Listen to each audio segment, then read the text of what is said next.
The stench of stale coffee and corporate desperation hung thick in the Tampa conference room. Fluorescent lights buzzed overhead like angry wasps.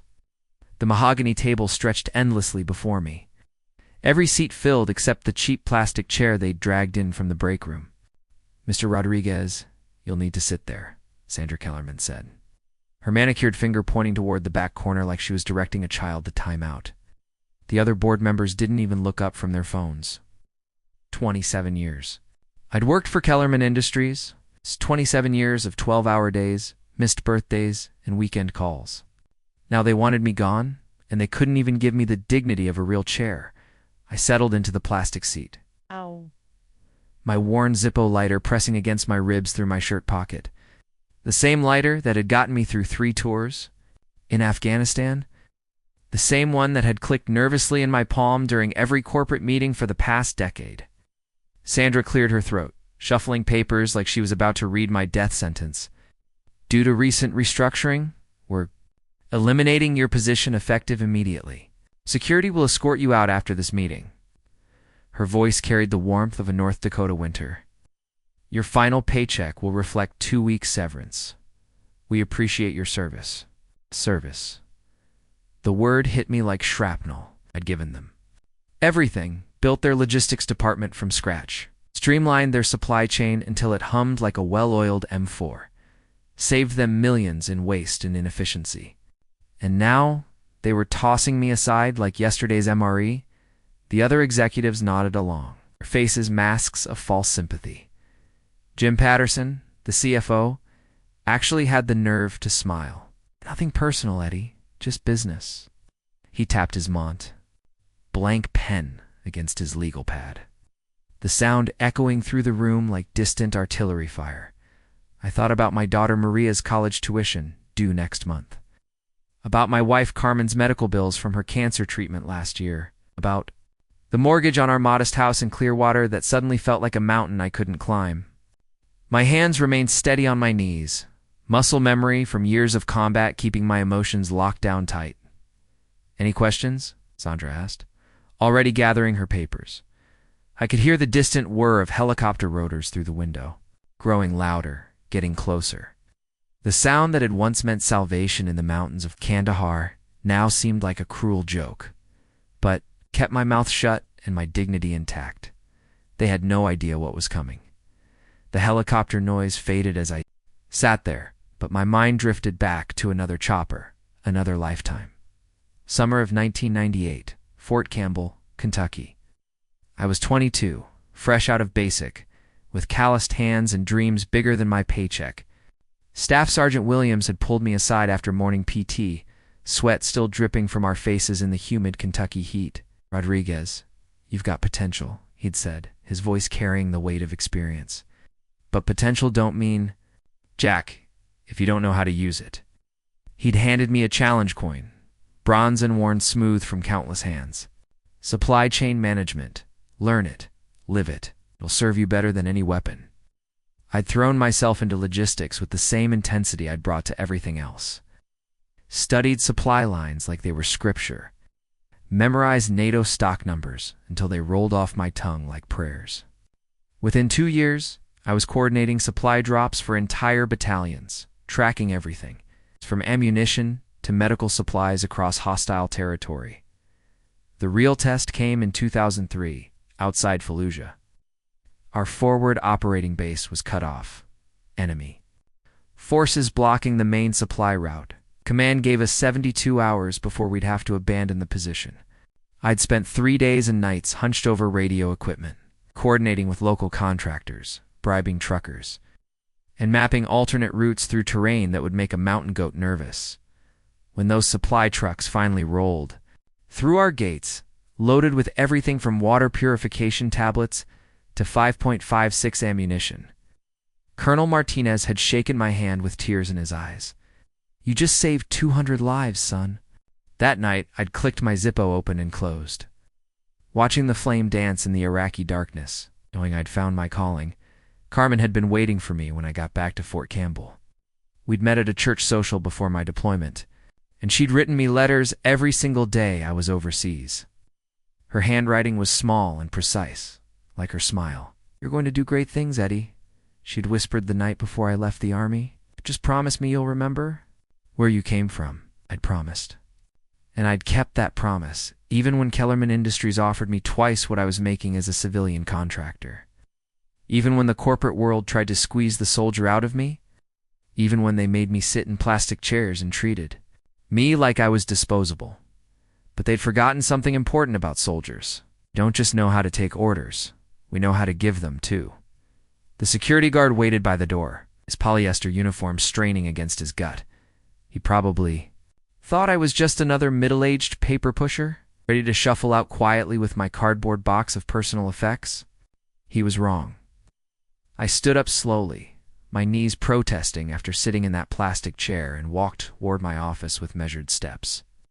"Sir, you'll need to come with me," the guard said, his voice carrying the authority of someone who'd never had real authority.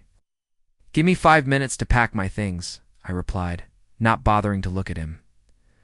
"I'm not going anywhere." My office was a shrine to efficiency. Color-coded filing systems, laminated reference charts, and a wall-mounted whiteboard. Covered in shipping schedules and delivery routes, but hidden behind my college diploma was something more important. A secure phone, crypted and untraceable, that I'd installed years ago when I'd first suspected. Something wasn't right with Kellerman's books.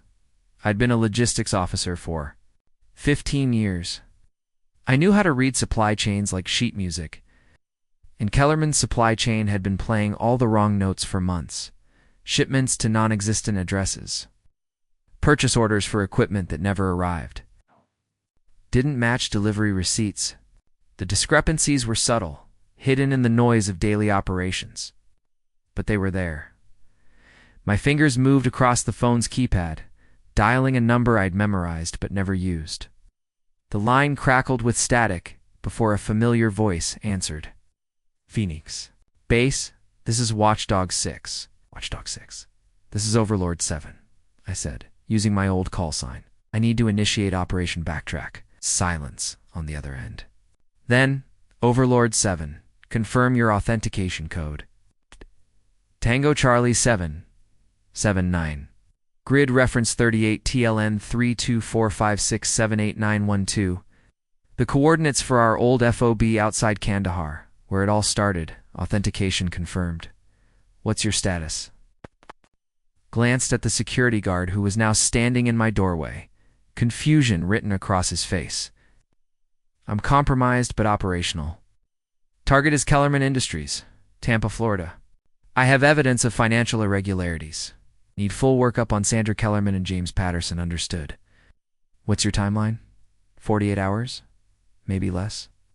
I clicked my Zippo open and closed, the familiar sound centering me. "And Watchdog 6? This one's personal." The line went dead. I slipped the phone into my jacket pocket and turned to face the security guard, who was now looking considerably less confident. "Ready when you are," I said. He had no idea I'd just declared war. The waffle. House off I-275 smelled like grease and possibility. I'd been coming here for years, ever since Carmen's chemo treatments at the hospital down the road. The night shift. Waitress Betty knew my order by heart. Black coffee, wheat toast, and extra time to think. She slid the cup across the Formica table without a word, her weathered hands steady as a sniper's. My laptop screen glowed in the dim light. Spreadsheets and shipping manifests, scrolling past like digital camouflage. 3 hours I'd been sitting, here cross-referencing purchase orders with delivery receipts, tracking phantom shipments to dead-end addresses. The pattern was becoming clear, and it was uglier than I'd imagined. Kellerman Industries wasn't just cooking the books. They were running a sophisticated money laundering operation, using their legitimate shipping business as cover. Fake companies in Miami, shell corporations in the Caymans, and enough paper trails to choke a battalion of accountants. But they'd made one critical mistake. They'd tried to hide it all in plain sight. Buried in the logistics system I'd built from the ground up, my secure phone buzzed. A text message from an unknown number. "Package delivered. Check your email." I opened my encrypted email account. The file attachment was labeled Kellerman_financial_full_spectrum.pdf and it was beautiful. Bank records, wire transfers, corporate filings, and a complete organizational chart showing how the money flowed from legitimate shipping contracts into a maze of offshore accounts. My contact at Phoenix Base had worked fast. "More coffee, hun?" Betty asked, already pouring before I could answer. "Thanks," I said, studying the organizational chart. Sandra Kellerman was at the top, of course, but the real operational control belonged to James Patterson. His signature was on every major transfer, every shell company filing, every piece of the puzzle. He wasn't just the CFO, he was the architect. I clicked my Zippo and held the flame under the corner of a napkin, watching the paper curl and blacken. Just like the evidence was going to burn Patterson's entire operation to the ground. But I needed more than documents. I needed leverage. My phone rang. Carmen's ringtone. "Eddie, where are you?" "It's almost midnight. Working on something important?" "Me, amor. I'll be home soon." The hospital called. My test results came back clean. 6 months cancer-free. Her voice carried a happiness I hadn't heard in years. I closed my eyes, feeling the weight of responsibility settle on my shoulders like a rucksack loaded with ammunition. Carmen deserved better than this. She deserved a husband who could provide for her without declaring war on his former employers. But some battles choose you. "That's wonderful news," I said. I love you. I love you too. Come home safe." I hung up and stared at the evidence spread across my laptop screen. Patterson had just made this personal. Time to escalate. The abandoned airstrip outside. Plant City looked like something from a Tom Clancy novel. Cracked asphalt stretched into the Florida darkness, weeds growing through the gaps, like nature's own camouflage. I'd been here before, years ago, when Kellerman Industries had briefly considered buying the property for a cargo hub. Now it was. Serving a different purpose entirely, the helicopter touched down at 0300 hours, its rotors whipping dust and debris into swirling clouds. The pilot kept the engines running as 3 figures emerged from the aircraft. I recognized the walk before I could see the faces. Military bearing, purposeful stride, eyes that missed nothing. Overlord 7 called the lead figure a woman.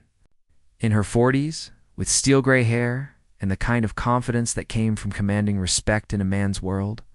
"I'm Agent Sarah Chen, Treasury Department. Your old buddy Martinez sends his regards."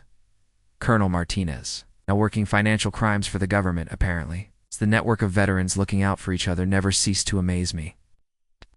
I said, snapping a crisp salute out of habit. "Appreciate the rapid response. Don't mention it, literally." She gestured to her companions.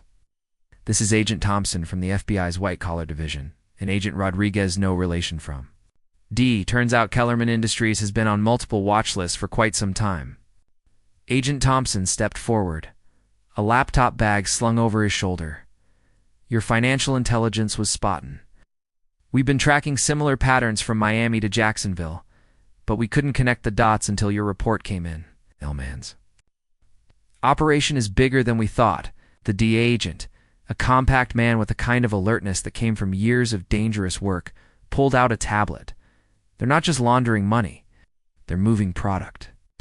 Cane from Colombia, heroin. From Mexico, fentanyl from China. All hidden in legitimate shipping containers. All coordinated through their logistics network." My stomach clenched. I'd built that network. Every route, every contact, every system they were using to poison communities across the Southeast. Handed them the keys to the kingdom without knowing what kingdom I was unlocking. "How much time do we have?" I asked.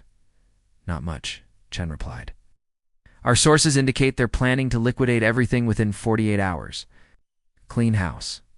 Destroy evidence and disappear. We need to move fast." A new sound cut through the night air. At car engines. Multiple vehicles approaching from the east. Chen's hand moved instinctively to her weapon. "That's not part of the plan," Thompson said. I clicked my Zippo open, the small flame casting dancing shadows on our faces.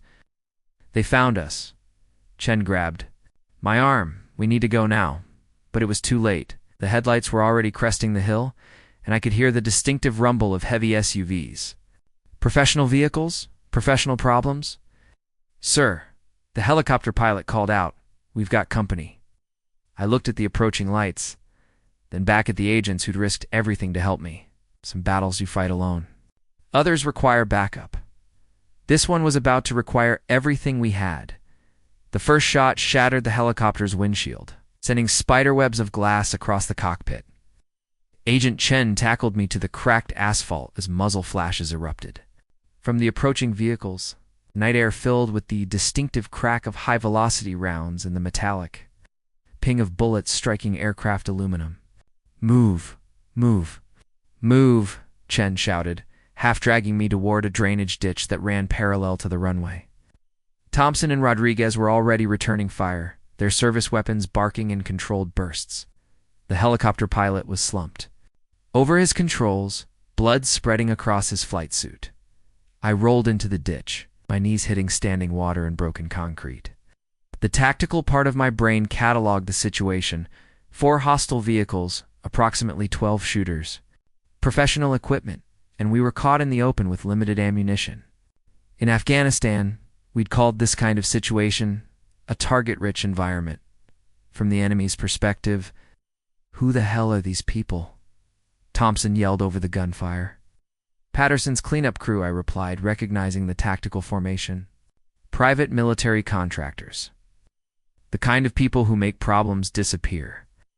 A grenade rolled across the asphalt, its distinctive metallic clink audible even over the gunfire.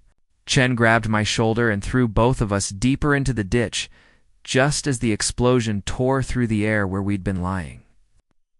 Shrapnel peppered the concrete walls around us, and the helicopter erupted into flames. Rodriguez said into his radio, "Beat, we are compromised. Need immediate backup at Grid 17, RML 456-782-3456. Static answered him. Then a voice I recognized, James Patterson, speaking through a tactical radio. "There won't be any backup coming, Agent Rodriguez. This frequency has been jammed, and your helicopter just suffered a catastrophic malfunction. Tragic accident, really. No survivors." My blood turned to ice. Patterson wasn't just covering his tracks. He was erasing everyone who could expose him, including federal agents. "Eduardo Rodriguez," Patterson's voice continued, "you should have taken your severance package and disappeared quietly. Now your wife is going to be a widow, and your daughter is going to wonder why Daddy had to play hero." The words hit harder than any bullet could have. Carmen, Maria. They were in danger because of my choices, my need to fight back, my inability to just walk away. I reached into my pocket and pulled out my Zippo, its familiar weight now feeling like a gravestone. "Sir," Chen whispered, "we need to move. They're flanking us." But I couldn't move, couldn't think, couldn't breathe. The weight of responsibility was crushing my chest like a collapsed building. These agents were going to die because of me. My family was in danger because of me. Everything I'd touched was turning to ash. I clicked the Zippo open and watched the flame dance in the darkness, remembering Carmen's words, "Come home safe." But home felt like a million miles away. The drainage ditch stretched north toward the old control tower, a concrete monument to abandoned dreams. I'd studied this airstrips blueprints years ago, memorizing every building, every access point, every potential defensive position. Now that knowledge was the only thing standing between us and a shallow grave. "Follow me," I whispered to Chen, who was reloading her weapon with practiced efficiency. "There's a maintenance tunnel that leads to the tower. We can establish overwatch." From there, Thompson looked skeptical. "How do you know about a tunnel?" "Because I helped design the security assessment for this facility," I replied, already moving through the stagnant water. "Every logistics operation needs contingency plans." We low-crawled through the drainage system, the sound of our movement masked by the crackling flames from the destroyed helicopter. My phone buzzed with an encrypted message from Phoenix Base. "Package 2 delivered. Check your secure drive." I almost laughed. Even in the middle of a firefight, the intelligence network was still functioning. The message contained a single file. Kellerman_communications_intercept.wavi slipped in my earpiece and played the file. Patterson's voice came through crystal clear, recorded from what sounded like a phone conversation 3 hours earlier. The Rodriguez problem needs to be handled tonight. Permanently. Make it look like an accident. But make sure there's nothing left to investigate. And Sandra? After this is over, we're accelerating the timeline. I want all assets liquidated and Transferred by tomorrow night. Sandra Kellerman's voice answered, "What about the federal investigation?" "What investigation? There won't be any witnesses left to testify." The recording continued for another 10 minutes, detailing their entire operation, their escape plans, and most importantly, their location. They were coordinating everything from Kellerman's private yacht, anchored in Tampa Bay, a floating command center that they thought was untouchable. We reached the control tower's basement access, a rusty door that groaned open under Chen's tactical boot. The interior was a maze of abandoned equipment and dust-covered terminals, but the stairs to the upper levels were intact. "What's the plan?" Rodriguez asked. Checking his ammunition, I looked out through the tower windows at the tactical team still searching for us around the burning helicopter. Then I looked at my phone, scrolling through the contacts in my encrypted address book. Names and numbers I'd hoped never to use again. "We're going to do what they least expect," I said, dialing a number I'd memorized but never called. "We're going to take the fight to them." The phone rang twice before a familiar voice answered. "Nighthawk Squadron, this is Reaper 1. Reaper 1, this is Overlord 7. I need immediate air support at my location." "Overlord 7, you're not on the active roster. Check your emergency authorization codes. Phoenix Base should have updated your tasking orders." A pause, then confirmed. "What's your target?" I clicked my Zippo and held the flame up to the window, watching the tactical teams below. "I'm about to send you coordinates for a yacht in Tampa Bay in Reaper 1. This is a time-sensitive mission." "Understood. Nighthawk Squadron is airborne in 20 minutes. The hunters were about to become the hunted. The press conference was supposed to happen at 10 a.m., but I was running late. Not because of traffic or logistics, but because James Patterson had tried to kill me 6 hours earlier, and federal agents don't appreciate being shot at by private military contractors. The FBI field office in Tampa was buzzing with activity. Agents and prosecutors preparing for what one news outlet was already calling the biggest financial crime bust in Florida history. I stood in the hallway outside the main conference room, watching through the glass as reporters set up cameras and tested microphones. My reflection looked back at me, rumpled shirt, day-old stubble, and eyes that had seen too much in the past 24 hours. Agent Chen appeared beside me, her gray hair now perfectly styled despite the firefight at the airstrip. "You ready for this?" she asked. "No," I said honestly. "But ready doesn't matter anymore." The recording from Patterson's yacht had been devastating. Not just the audio I'd intercepted, but the video footage that Nighthawk Squadron had captured during their precision strike on the vessel. Patterson and Sandra Kellerman had been in the middle of destroying evidence when the helicopters arrived, and every frame of their panic had been recorded in high definition. "Ladies and gentlemen," the FBI's Tampa field director announced to the press, "we're here today to announce the arrest of Sandra Kellerman and James Patterson in connection with a multi-million-dollar money laundering and drug trafficking operation." The room erupted with camera flashes and shouted questions. I watched from the hallway as the director outlined the charges: racketeering, conspiracy, money laundering, drug trafficking, and attempted murder of federal agents. The list went on. For 5 minutes. The break in this case came from Mr. Eduardo Rodriguez, the director continued, former logistics manager at Kellerman Industries, who discovered financial irregularities and contacted federal authorities. More camera flashes, more questions. Through the glass, I could see reporters frantically taking notes, their faces lit by the glow of laptop screens. Someone shouted a question about the helicopter attack, and the director's expression hardened. Mr. Rodriguez and 3 federal agents were attacked by armed contractors hired by the defendants. The attack was unsuccessful, and we have recovered substantial evidence from the scene. My secure phone buzzed. A text from Phoenix Base. "Outstanding work, Overlord 7. Package 3 delivered to your home address." I stepped outside into the Florida sunshine, where Carmen was waiting by our Honda Civic. She looked tired but happy, her dark hair catching the light as she smiled at me. For the first time in months, she looked like the woman I'd married all those years ago. "How did it go?" she asked, taking my hand. "It's over," I said. "Finally over." She squeezed my fingers.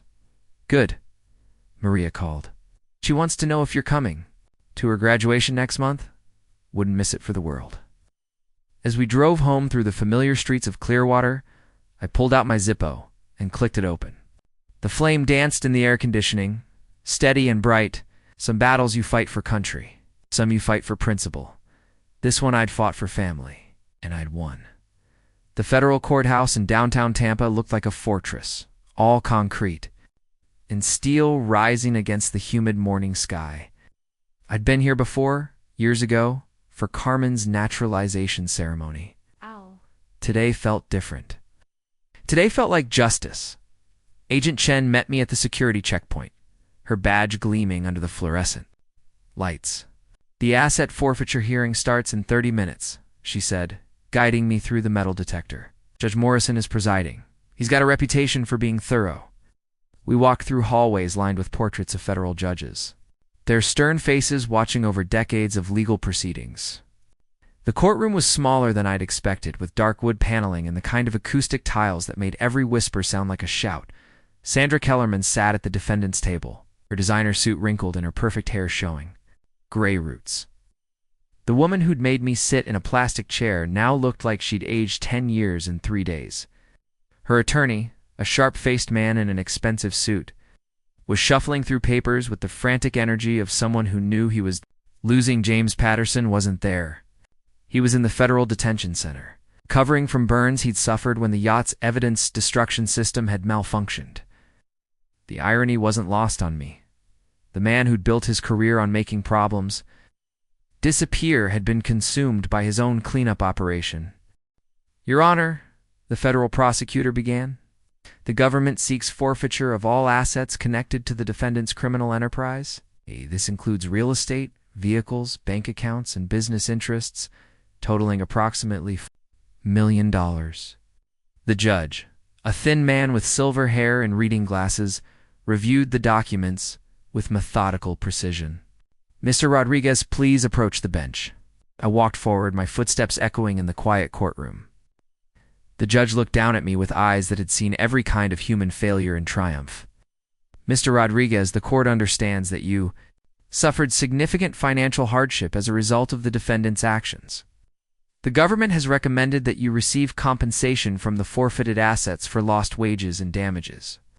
I glanced back at Carmen, who was sitting in the gallery with tears in her eyes. She nodded, giving me the permission I needed. "Your Honor, I respectfully decline any compensation for myself," I said. "But I'd like to request that the forfeited assets be used to establish a scholarship fund for military veterans pursuing degrees in logistics and supply chain management." The courtroom fell silent. Even Kellerman's attorney looked surprised. "That's unusual," the judge said, "but admirable. The court approves your request." As we left the courthouse, the Florida sun felt different on my face. Warmer, more hopeful. Carmen took my arm, and we walked toward the parking garage where our modest Honda was waiting. "You didn't have to do that," she said quietly. Did I pulled out my Zippo and clicked it open, watching the flame dance in the humid air? "Some things are more important than money." She smiled. "That's why I married you." In the distance, I could hear the sound of helicopter rotors, probably news crews covering the story. But for once, the sound didn't make me think of war or danger. It made me think of possibility. The VA hospital in Tampa smelled like disinfectant and hope. I'd been coming here every Wednesday for the past 6 months, not as a patient but as a volunteer. The logistics office on the 3rd floor was where I spent my mornings helping coordinate supply deliveries and medical equipment transfers. It wasn't glamorous work, but it was necessary. It was home. "Eddie, we've got a problem with the insulin shipment," called Maria Santos, the head nurse. Not my daughter Maria, but another Maria, one who'd been keeping diabetic veterans alive for 20 years. "The delivery truck is stuck in Jacksonville, and we've got patients who need their medication today." I looked up from my computer screen where I'd been tracking pharmaceutical shipments across the southeast. The familiar rhythm of logistics work had settled into my bones like muscle memory. Problem identification, resource allocation, solution implementation. The same skills I'd used in Afghanistan at Kellerman Industries. And during the investigation that had brought down Patterson's operation. "Give me 30 minutes, I said. Already pulling up shipping manifests on my screen. 2 hours later, a refrigerated truck pulled up to the hospital's loading dock, its cargo hold filled with insulin vials and testing supplies. The driver, a veteran named Tommy who'd lost his leg in Iraq, helped me unload the supplies with practiced efficiency. "How'd you manage this?" Maria asked, watching us stack boxes in the temperature-controlled storage room. "Called in a favor," I replied, which was partly true. The full truth was that I'd coordinated with 3 different pharmaceutical companies, arranged alternative transportation, and negotiated expedited processing that had cut the delivery time by 18 hours. But Maria didn't need to know the details. My phone buzzed with a text from Carmen. "Lunch at the Waffle House. Betty's asking about you." I smiled, remembering the nights I'd spent in that restaurant planning my war against Kellerman Industries. Betty still worked the day shift now, her weathered hands steady as ever as she poured coffee for cops and construction workers and the occasional former logistics manager who'd found his way back to purpose. On my way, I texted back. I was gathering my things when a young woman in an army uniform approached my desk. Lieutenant Sarah Chinagent, Chen's niece, I'd learned, was back from her first deployment, her eyes carrying the weight of experience. That came with leading soldiers in dangerous places. "Mr. Rodriguez, I wanted to thank you," she said, her voice carrying the crisp authority of a junior officer. "The scholarship fund you established? It's paying for my master's degree in supply chain management." I looked at her, seeing echoes of my younger self in her determined expression. "What are you planning to do with it?" "Fix the system," she said simply. "Make sure soldiers get what they need when they need it, without the red tape and bureaucracy. That gets people killed." I reached into my pocket and pulled out my Zippo, its brass surface worn smooth by decades of use. The same lighter that had gotten me through Afghanistan, through corporate battles, through the night I'd declared war on corruption and won. I held it out to her. "This belonged to my old squad leader," I said, which was true. "He told me it would serve me better than any weapon. I think it's time it served someone else." She took the lighter with reverence, understanding its significance, without needing explanation. "I won't let you down, sir. I know you won't." As I drove home through the familiar streets of Clearwater, I rolled down the windows and let the Florida air wash over me. The sound of helicopters had become background noise again, no longer a reminder of war, but simply part of the city's rhythm. Carmen was waiting for me in the driveway, her hair catching the afternoon light as she tended to her garden. 6 months.